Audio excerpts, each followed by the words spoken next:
Imagine the weight of 50 jumbo jets pressing down on your chest, not metaphorically, literally, 8 tons per square inch, 1,086 bars of pressure, 15,750 pounds crushing every inch of your body from every direction at once.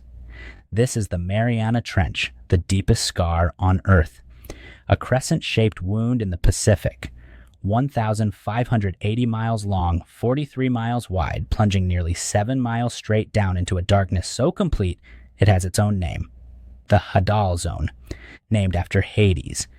Your survival depends on a sphere of titanium alloy, machined to tolerances measured in thousandths of an inch, one microscopic imperfection, one hairline fracture, and you die, not slowly. In 1/25th of a second, faster than you can blink, the pressure equalizes. The water doesn't rush in, it compresses you. Your body, 70% water, liquefies. Your bones shatter into fragments. Your lungs collapse before the air inside them can escape. The titanium sphere becomes your tomb, shrinking to the size of a basketball in milliseconds, with you inside it. This is crush depth. But here's what they don't tell you. The Mariana Trench isn't silent. It hums, a low-frequency rumble that vibrates through your bones, the sound of tectonic plates grinding 7 miles beneath you, the Pacific plate subducting under the Philippine plate at 2 inches per year. And if you listen closely, you hear them. Wails, their songs warped by pressure into something unrecognizable. Low, drawn-out moans that sound more like a dying ship than any living creature. If you took Mount Everest and dropped it into the Mariana Trench, the summit would still be more than a mile underwater. 27 people have reached the bottom in human history. More have walked on the moon, but here's the part that should terrify you. In 2022, Dr. Dawn Wright became the first Black woman to dive to Challenger Deep, and among the alien creatures that shouldn't exist. She found a beer bottle. Humanity's garbage arrived at the deepest point on Earth before most of humanity even knew the Mariana Trench existed. This is a place where the pressure would instantly liquefy your body, a place where light has never reached, a place closer to Earth's molten mantle than to the surface, and we've already polluted it. Welcome to the Mariana Trench, the final frontier we've already begun to destroy. The surface is a lie. Everything we think we know about the ocean exists in a tiny, sun-drenched sliver at the very top. This is the sunlight zone, 0 to 200 meters deep. Warm water, around 20 degrees Celsius, full light penetration, colors exist. 90% of all ocean life lives here. In this narrow band of light and warmth, this is the ocean humans know, but it's a facade. Welcome to the twilight zone, the place where light comes to die. The temperature drops 10 degrees, 4 degrees Celsius, and then you see it. Marine snow. It looks peaceful, but look closer. This isn't snow. It's a blizzard of death. Every piece is organic waste from the world above. Dead skin, feces, carcasses, disintegrating as they fall. This is the only food source for everything below. Down here, creatures make their own light for survival. At 1,000 meters, the last photon of sunlight dies. This is the midnight zone, eternal darkness, eternal cold, eternal winter. The pressure here is crushing. 400 atmospheres. A block of wood dropped here would sink like stone, compressed so tightly it would become dense as coal. Life persists, but it's life that has abandoned the rules. These creatures don't hunt, they wait. Their metabolism has slowed to a crawl. Some take 50 years to reach maturity. They survive on scraps, on the bodies of the dead, on each other. This is biological desolation. At 6,000 meters, you leave the abyssal plain behind. Most of the ocean stops here, but the Mariana Trench keeps going. You are now in the Hadal Zone, named after Hades. This isn't just the bottom of the ocean. This is a world within a world. And in 1960, 2 men decided to go there. January 23rd, 1960. While the world looked up at the stars, 2 men looked down into darkness no human had ever seen. This is the Trieste. It doesn't look like exploration. It looks like desperation welded together with hope. A giant tank, 85 feet long, filled with 28,000 gallons of gasoline. Gasoline, because it doesn't compress under pressure. They hung a steel ball underneath, 7 feet in diameter, walls 5 inches thick, weighing 13 tons. Inside, Jacques St-Picard and Lieutenant Don Walsh. No engines, no propulsion. They descend by releasing air and sinking, controlled falling. To come back up, they drop iron pellets. If the release mechanism jams, they die down there. The descent takes 5 hours. 5 hours in a steel ball the size of a small car. No heat, no bathroom, no room to stand. The pressure is building. The air grows thicker, harder to breathe. 15,000 feet, 25,000 feet. The cold seeps through steel. Everything smells like damp metal and gasoline fumes. 30,000 feet.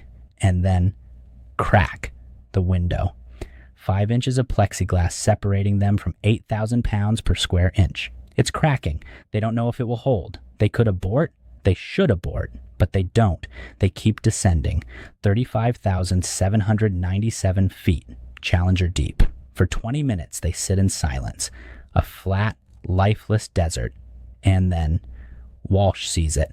A flatfish.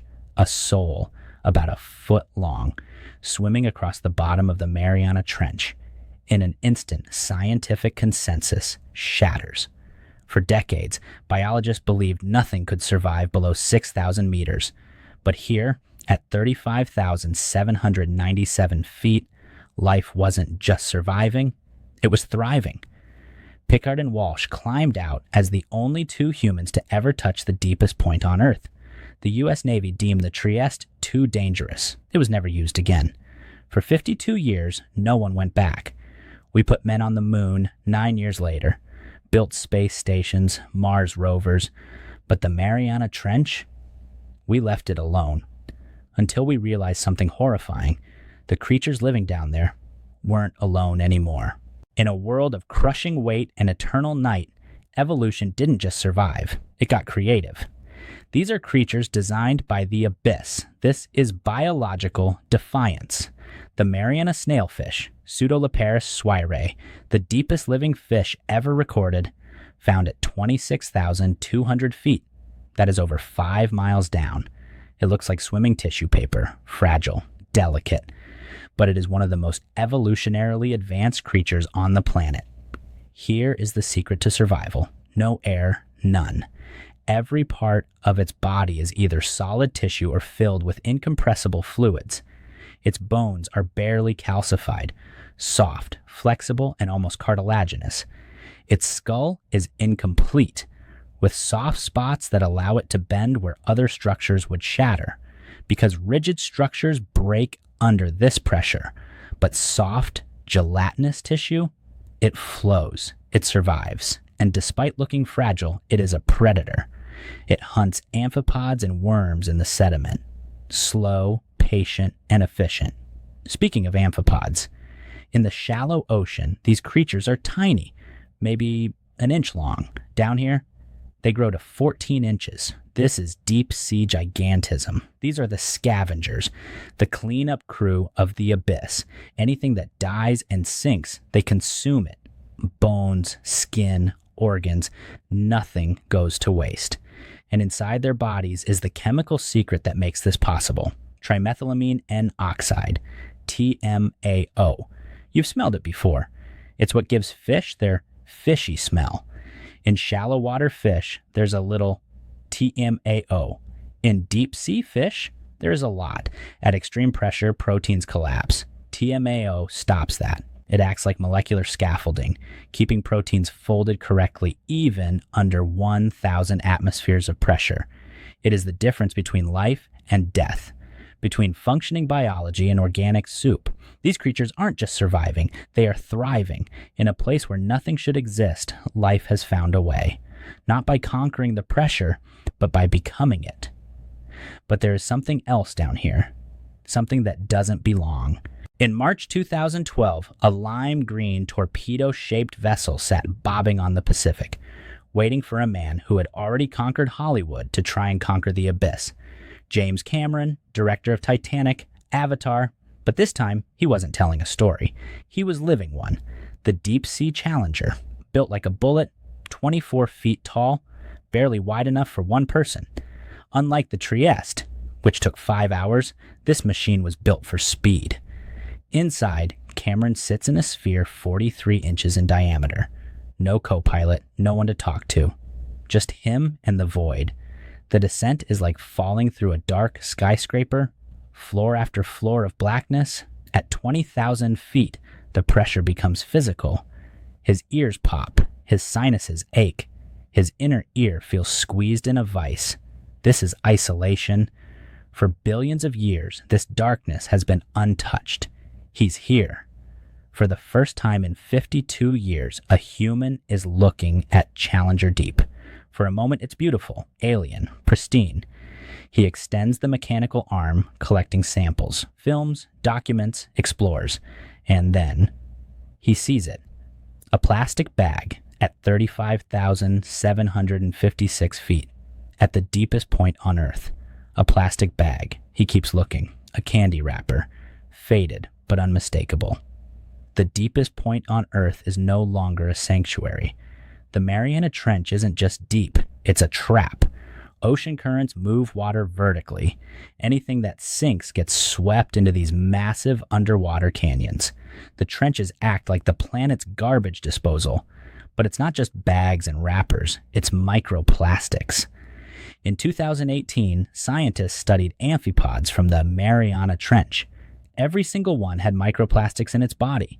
Fibers from synthetic clothing, fragments from car tires, particles from industrial runoff. It moves up. From the deepest point on Earth to the fish on your dinner plate. We didn't just pollute the abyss, we poisoned it. We produce 380 million tons of plastic every year. Half is single use, and it doesn't disappear. It just sinks. The most remote place on Earth, the last frontier, and we've already filled it with garbage. There's a strange irony in the way humans explore.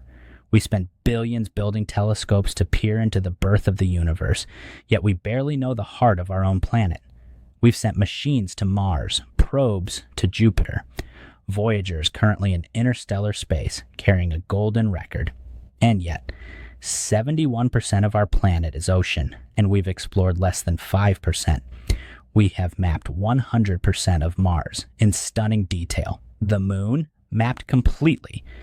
Only 20% of the ocean floor has been mapped in high resolution. We have better maps of alien worlds than our own planet. NASA's annual budget is $25 billion. NOAA's ocean exploration, $50 million. We spend 500 times more looking for life on other planets than exploring life in our own ocean. We're searching for biosignatures on exoplanets light years away. While 7 miles beneath our feet, creatures are living that defy every rule of biology. Aliens.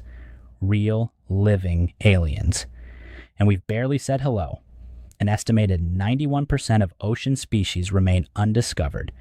Every time we send an expedition, every single time, we find something new. Something that rewrites the textbooks. The Mariana Trench is a mirror. It shows us two sides of humanity.